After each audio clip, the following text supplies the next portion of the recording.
this is Jesse Gerard from CorduroyOrange.com. Today I'm going to go over one of the most fundamental skills in the kitchen, how to dice a potato. If you're able to dice a potato quickly, safely, and efficiently, you're going to be in great shape to dice just about anything else. We're going to start off, of course, with the proper knife grip, pinching the blade 3 fingers around the handle for balance and support. Now, as we're getting ready to cut the potato, you notice how it's rolly.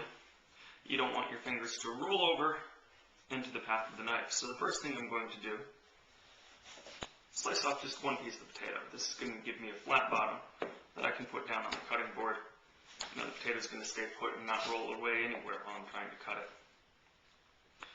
Using my knuckles as a guide of where each cut is going to be, I slice the potato down into even about 1/4 inch intervals. Try to make each cut at the same distance away from the last one, so that all of my pieces in the end are going to come out to the exact same size, or as close to the exact same size as possible. If I can cut everything to the same size, it's going to cook at the same rate, it's going to get done at the same time, and that should help it to taste better. If I can keep all of my pieces of potato stacked up nice and neatly on the cutting board, I'm going to be able to slice through them in a much more efficient manner than I would otherwise. In order to do that, each time I make a slice, I use my index finger over top of the blade to hold the piece that I just cut in place on the cutting board so I can slide my knife out. I carry this through all the way to the end as I'm dicing my potatoes. Were I not to do this,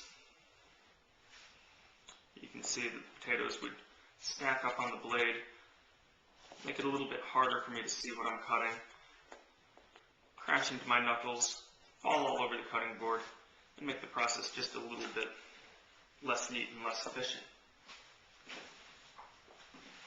So in order to avoid that, I try to build it into my routine.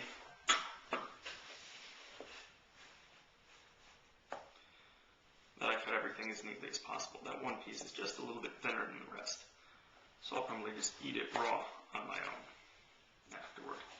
If you've never tried a raw potato, it's worth a taste. It's a little bit starchy. You might scratch the back of your throat a little bit. But you understand from there some of the changes that take place as the potato cooks. Why cooking the potato helps it taste better. From here, it's just a matter of practice. One of the reasons that I suggest potatoes is a great thing to start with is because they're fairly easy to cut through. And once you've cut them, there's so many different things that you can cook with them. I could stand here like Bubba from Forrest Gump talking about all the different things you can make with potatoes, but I don't really see much of a point to that. Instead, I'd encourage you, as you're cutting the potatoes, not to let anything go to waste. Save them in water, in the refrigerator, for up to 2 to 3 days, or cook them immediately, and turn them into one of many tasty potato dishes.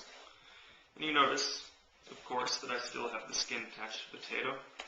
There are a couple reasons for that. 1, it provides a little more texture. 2, provides a little more taste.